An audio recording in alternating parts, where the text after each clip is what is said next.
Africa crowned its new kings of football. Let's take a look at the previous kings of Africa. We have the Teranga Lions of Senegal, we have the Pharaohs of Egypt, we have the Indomitable Lions of Cameroon, we have the Black Stars of Ghana, we have the Super Eagles of Nigeria, we have the Elephants of Ivory Coast, we have the Desert Warriors of Algeria, we have the Leopards of the Democratic Republic of Congo, we have the Copper Bullets of Zambia, we have the Eagles of Carthage of Tunisia, we have Sudan, we have the Atlas Lions of Morocco, we have Ethiopia, we have the Bafana Bafana of South Africa, and we have the Republic of Congo. These are the previous kings of Africa. So hi guys, welcome back to my YouTube channel, Football with Priscilla. I am Priscilla obviously. So hi guys, welcome back to my YouTube channel. And ladies and gentlemen, today I thought we'd do something different. Today I want us to talk about African football. Riding on the hype of the Africa Cup of Nations, which recently ended, seeing Ivory Coast beating Nigeria and seeing Ivory Coast lift the Africa Cup of Nations. Ladies and gentlemen, today I just wanted us to talk about the Africa Cup of Nations and what it means for Africa. But before we get into the video for today, make sure you share, like, and subscribe. Make sure you share, like, and subscribe, and do turn your notifications on, ladies and gentlemen, to know when next I post a video. Now, talking about African football is so close to my heart. By the way, I am actually repping the Zambian jersey. Now, for those who are new to this channel, ladies and gentlemen, I am African and I am from Zambia, a country called Zambia. Have we ever won the Africa Cup? Duh, of course, we are the Copper Bullets. So ladies and gentlemen, I just wanted to talk about the Africa Cup. I just wanted to talk about African football. This is a conversation I've always wanted to have, but I've never really had a good timing to talk about it. And I don't know if this is actually a good timing because, you know, the Africa Cup hype has gone. People are back to talking about the Premier League, the Champions League. They're back to talking about everything else other than the Africa Cup because granted the tournament is over. But I've been wanting to have a conversation, an honest conversation about African football. So listen, let me start the ball rolling. Now, what did we learn about the Africa Cup of Nations that passed? Now listen. First of all, apparently the viewership was nearly 2 billion. Like, listen, I think this is the most watched Africa Cup of Nations. It was amazing. It was beautiful. It was intense. Like, I don't know if you guys were watching the Africa Cup of Nations, you agree with me that it was amazing. Like, should I say it beat the World Cup? I don't know, because I was supporting Argentina and Argentina won. Like, Messi winning was just, I don't think there's anything surpassing Messi winning. Okay, wait. Zambia winning the Africa Cup of Nations can totally surpass that. But listen, nearly 2 billion people watched it. The hype, the intensity, the drama, the football, everything was top tier. It was so dramatic. It was so entertaining. So listen, I understand why nearly 2 billion people were watching. And you know what? This is good for African football. A long time we didn't have the hype that we have. And for most people, I know for most Africans, there's always this thought to say, listen, when the Euros are being played, football stops. When the World Cup is being played, football stops. But when it comes to the Africa Cup of Nations, football continues, right? So now you have a person wanting to watch a Manchester United game, and then the Africa Cup of Nations is being played. Who will people watch more? Manchester United or an African team play? Like, give your opinion on that fact. So a lot of people have always been, there's always been a controversy with regards to that issue. The fact that football doesn't stop when Africa Cup of Nations is going on. So yeah, so to see that for the first time, I think I was with people. There were moments when a game was being played, maybe Chelsea was playing, Man United was playing, but no one cared because of the Africa Cup of Nations. Like, it was that amazing this year. So you know what, kudos to the Africa Cup of Nations. What a tournament it was. Another thing that we saw about the Africa Cup of Nations, ladies and gentlemen, is I feel like African football has totally evolved. And why do I say that? Listen, for the longest period of time, I feel like African football, we were so focused on physicality. Like, it was always about physical balls, like it was always about physicality, you know, long balls. It was always about the counter. It was never about one-touch football. It was never about the technical side of football. It has always been physical football. Now, the shock on my face when I saw my team, Zambia, playing out from the back, I was like, what? What is happening? Like, I was so confused. I was like, wait, excuse me? Wait. Are we now playing from out from the back? Like, what's this? But yeah, so even Zambia, my team, my country, right? We were starting the game, like we were playing from the back and then building. And that's something I think should show that African football has evolved. It's now more technical. We haven't reached the heights where we want to be, but I believe The technical side is now showing. You can see the one-touch football, the possession-based football, and I was so surprised. I'm like, wait. You can actually notice the style of plays now. You can actually see the tactics now. Like, I'm so impressed with how this tournament has been, with all the teams that have been involved in this tournament, whether they were knocked out in the first stages or the last stage. Listen, I think African football has evolved, and that is so amazing for us as Africans. Another thing that I noticed about the Africa Cup of Nations, ladies and gentlemen, is there were no underdogs. You know how this time I was like, obviously Cameroon is gonna make it, Ghana, obviously, who came out that I was surprised? Egypt is gonna make it. Boy, was I wrong. Like, listen, they knocked out Egypt, they knocked out Morocco, they knocked out Ghana, like there were no underdogs. Okay, there was nothing. Oh my gosh, I come from Egypt. Oh my gosh, I come from Ghana. Oh my gosh, I come from Cameroon. We have a soccer heritage. There was nothing. Listen, there were no underdogs. To a point where if your country is playing another country, you're like, who's the underdogs? Because if we are the underdogs, we look like we have more of a chance, right? We saw teams like Cape Verde taking it. We saw teams like Congo. Congo surprised me how amazing they were playing. We saw teams like Mali. We saw teams like Guinea-Bissau. Like, there were so many underdogs, ladies and gentlemen, that none of us expected would play amazing, but played amazing football. Not to say that these teams are underdogs, but when you think of the Africa Cup of Nations, you're thinking Nigeria, you're thinking Egypt, you're thinking Senegal, you're thinking Ghana, you're thinking Ivory Coast, you're thinking Algeria. But listen, all the so-called underdogs played amazingly well. There were no underdogs in this tournament. And what a tournament of football it was. Another thing that I noticed about this Africa Cup of Nations, ladies and gentlemen, is the refereeing was absolutely amazing. Spot on. I need to see these African referees in Europe. We need to see them officiating the Champions League, the Premier League, and each and every other league, because spot on. The yellow cards were spot on, bar some, would be questionable and everything. The red cards were spot on, bar some questionable things, but even VAR was making sense. Like, listen, the referee was top notch. The refereeing was absolutely spot on. I was impressed. Like, no shade, but like, it's the Africa Cup, you're expecting a referee to perform. Like, but listen, they were 10 out of 10 for me. I think the refereeing was amazing. Standard, there was nothing for, oh my god, yesterday he gave a yellow card, today no, he's decided to wake up and it's not a yellow card, tomorrow it might be a red card. No, it was standard all across the tournament. So listen, the refereeing was absolutely amazing. And listen, for me, ladies and gentlemen, over the years, I think this has been the best African tournament. I know 2012 will always stay in my heart because that's the time when Zambia managed to get the trophy. But like, this one was entertaining. I mean, African football Twitter was just top notch. It was so amazing. Like, I was watching the games and also on Twitter, because Twitter, the banter was amazing.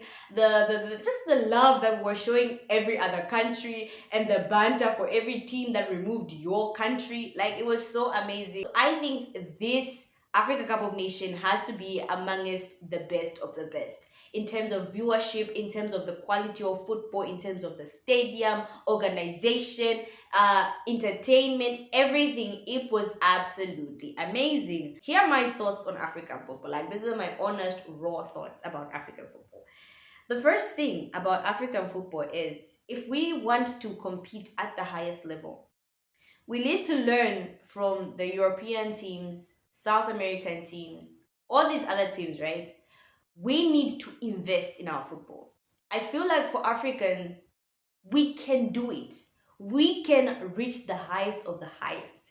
But if we do not invest in our football, we're going nowhere.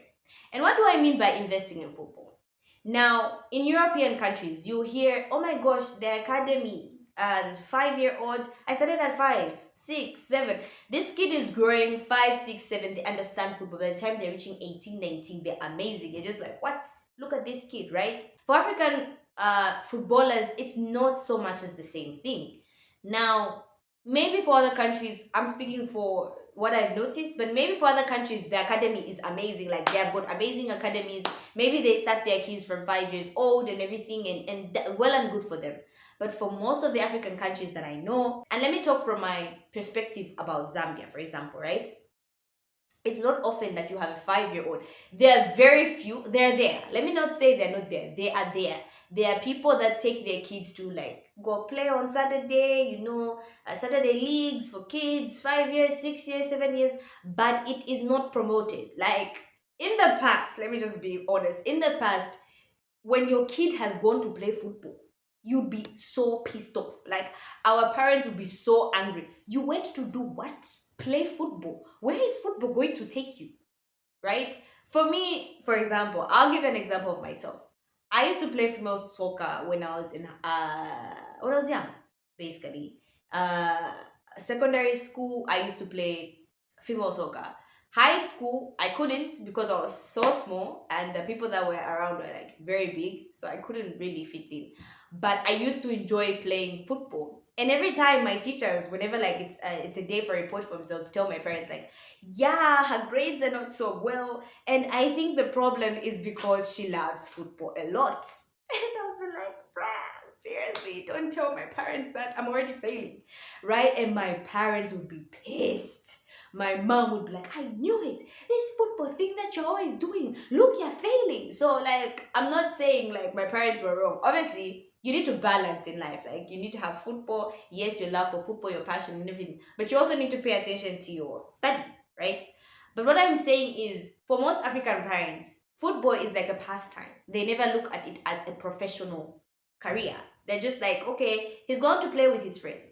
They never invest in taking their kids into the academy, like, oh, tomorrow, Fred, I'm going to take you and you're going to learn. Like, that's never happening in African football. And I think that's one of the biggest problems with regards to African football is we haven't really invested in it. We haven't really made football to be a profession that people can go like, I'm taking my child at 5 and this child is going to be a professional. Like, we haven't done that. So if we want to play at the highest level, if we want to compete for the World Cup as Africans, we really need to advertise football. We really, really need to invest in football. Now, I also understand partly why parents don't even bother. First of all, you look at the structures, right? You would find the grounds for where the kids can play football are not really there. The grounds are finished. Like, they don't even pay attention. Like, yes, you can have a football association that overlooks football, but they don't really care if in all the villages or in all the provinces or anywhere, like in all the districts, there are proper pitches. Like, they don't care, they're proper stadiums. There is nothing like that. You find kids playing football, look at the ground, and you're like, how are these kids surviving how to play? Like, it's not really advertised. When you look at how people take football in England, for example, it's a professional career. Like, parents are willing to sacrifice everything to see their child play for Manchester United, even play for Nottingham Forest. Like, that's how football is for them. But for us in Africa, it's we've really been shaped up in a way to say it's all about white collar. If you're not a lawyer, you're not a doctor, you're not a banker. Like, we've shaped up to think it's all about being a doctor, being a lawyer, being an accountant, being a banker. We never really invest in talents. It's never really about being a singer. It's never really about being a tennis player, a basketball player, rugby player, swimmer, football player. Like, those are mundane things to most of us, especially the African culture. So, and another thing, most of okay, in the past, right? People will be like, this child is down, let them play football. Like, we always used to ascribe football to being down. Like, oh, look, they're failing in school, they might as well play football. But I think as time is going and as time is evolving, like I said, African football is evolving. More people are saying like, oh wait, this is actually a career path that my child can take and can better them in the future. Actually, my child is smart. They can also add football on top of it. My child is not down. Like, football doesn't have to be played by a Dow person. Like, there were all those myths back then, and now people are waking up to that fact. Now, even as people wake up to that fact, they need the football associations in each and every country to wake up to that fact. We need more stadiums, we need more pitches, we need more advertisements, we need more academies. Tell people Sundays, Saturdays, take your kids to academies. Let's have weekends where kids are playing against, let's have tournaments. How did they discover Messi, right? Listen to Messi's story. There was I think certain kids were playing, they told his grandma like, oh, let the kid play. And that's how they discovered Messi. But if we as Africans are so stingy with our resources and we think, okay, let's focus on the white collar jobs where there are no jobs whatsoever and forget about actually what can attract a lot of people to our countries, which is through various entertainment, we're not going to be at the highest level. I'll give you an example, for example. Oh my gosh, I've been talking for a long period of time, but hey, okay. So I'll give you an example of Patson Daka. I'm very passionate about this topic, so yeah. I'll give you an example of Patson Daka, right? Let me go back to as far as Besuma, right? For you who know my Zambian, for the Zambian viewers, you would know Collins Besuma. The time we heard that he was going to play in is it in England? We were, oh my gosh, like it was such a big deal. Collins Besuma, the period went, we had Mayuka played for Southampton. We're like, oh my gosh, Mayuka. Like, it was such a big deal for a country like Zambia to take a player to the Premier League. Then we had the likes of Patson Daka, Mwepu, and now Fashion Sakala. So look at how it went. At first it was Besuma, one. Then again it was Mayuka, one. Now we had three. Unfortunately for Enoch Mwepu, sad. We had Mwepu, Brighton. We had Patson, Leicester. We had Fashion, Rangers. That's so huge. Not only for the nation, but for the little boys and girls. We have, on the girls' side, listen, we have Barbara Banda playing in China. We have Rachel Kundananji, ladies and gentlemen, who has become the world's most expensive female football player of all time. Let me repeat that. Rachel Kundananji has become the world's most expensive female football player of all time. Zambia Kuchalo. Now, if we have players like Rachel Kundananji, we have players like Barbara Banda, we have players like Grace Chanda playing in these European teams, what does that do for the little girls that are here who want to be football players? Now, for some of us, sad, our time is gone. But there are little girls out there that are growing up that want to be football players. And Africa is evolving to the point where parents are like, okay, let her go play football.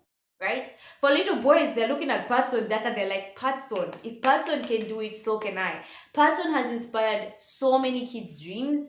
Fashion has inspired so many kids' dreams. Mwepu has inspired so many kids' dreams. And not for nothing, I'm sure Leicester fans who absolutely love Patson Daka always Google and wonder, like, where is Patson from? And they'll be like, oh my gosh, he's from Zambia. And they're like, where is Zambia? Oh my gosh, it's in Africa. Let's search for Zambia. Boom! The next thing they see, Victoria Falls. Boom! The next thing, tourism. The next thing, money. See? Guys, I'm thinking ahead.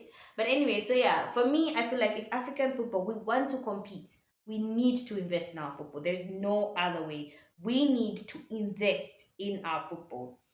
With that said, I feel like the way we are evolving and the way we are playing, which has been absolutely amazing. The quality of football, like I said, has been amazing. I think in the next, if we invest 15, 10, I don't know, years, African teams can compete for the World Cup. You know how when we reach like third, we reach like fourth and fifth, we're like, at least we tried. I want to see a period in time in where Africa will either become a runners-up or win the World Cup.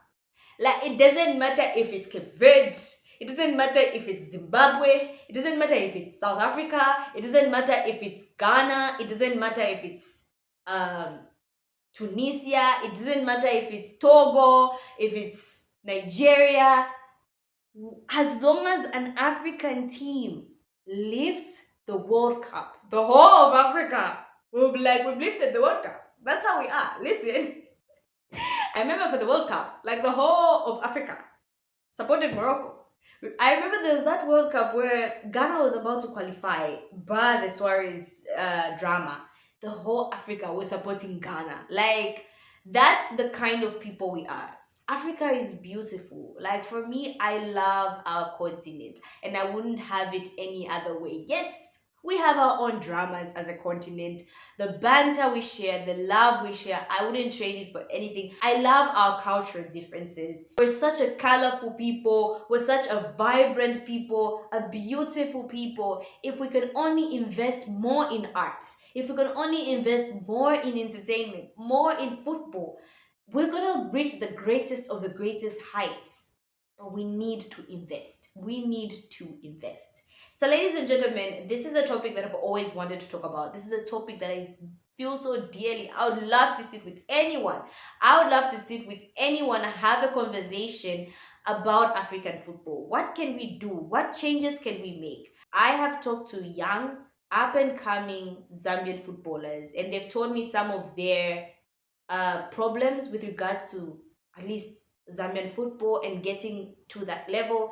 It was sad. Some of the conversation I had and the stories I heard broke my heart because these are kids. You could see them. They have the dreams. You ask them, where do you want to play? He's like, I want to play for Real Madrid. I want to play for Manchester United. And my heart sank because these are talents. These are talents. If only we try, we invest in football, we actually have a plan for football. These young up and coming players can play in Real Madrid. They can play in Manchester United. There's nothing stopping them from playing for Bayern. Nothing stopping them from playing for Barcelona, Chelsea, Liverpool, all these clubs that we love, right? We tend to support these Liverpools and Barcelonas, and there's nothing wrong with that. I mean, I'm a Manchester United fan. Like, hey, you ain't taking me away from that.